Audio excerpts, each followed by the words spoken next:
ลิ้นเจ้าก็หลงมัวมาหำขยินแต่น้ำนองอยากสิจับตาจ้องย่านทั้งน้องสิเปิดได้เจ้าผู้แก่ไม่ลายใจเพ่พักตั้งแต่ครั้งแต่เข้าก่อนให้ใส่หมอนใจอ่อนแต่น้ำเขาอยากสิลืมทุกเรื่องที่ผ่านที่ทำให้ใจมันปวดร้าวจนมาพ่อเจ้าคนไข้เจ้าผู้งามเมื่อปานแต่อ้อยขอน้ำนะจากว่าซอยชุบใจที่เพ่บังลาพนังคนไข้สิเป็นไปได้บ่ท่านทายสิขอไปเคียงกายขันเจ้าบ่มีไผขันได้นางไปเคียงข้างสิขอนางไปจนแก่โปรดรับใจเอาไว้แน่ให้เจ้าแลเด้อครับ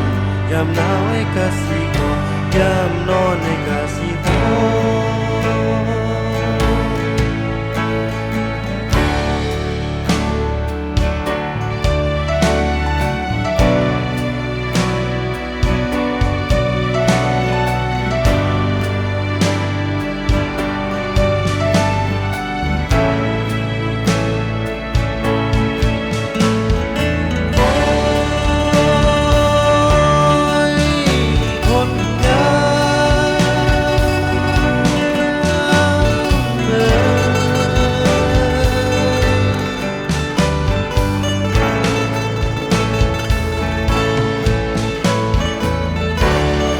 ได้ยามกายสุดท้าย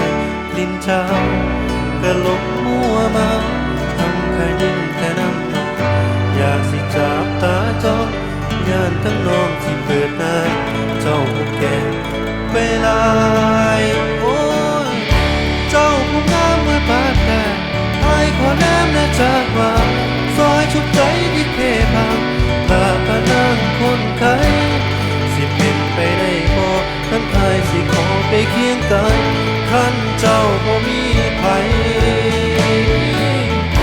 ขันนี้นางไปเคียงข้างสิขอนางไปจนแก่โปรดรับใจเอาไว้แน่สิดูแลบ่ละลายอายสิคอยขนมซ้อมเจ้าจนมือตายแม่นขี้ดินโลกไปแม่นทางใจก็ยังบ่เศร้า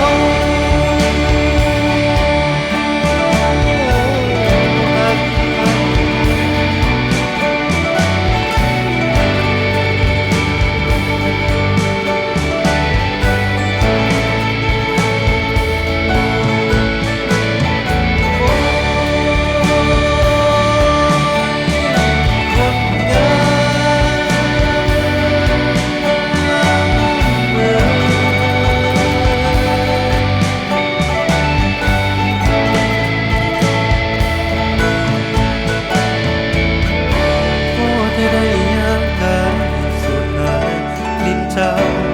ก็หลงมัวมาหำขยินแต่น้ำนองอยากสิจับตาจ้องย่านทั้งน้องที่เปิดหน้าเจ้าผู้แก่ไปลา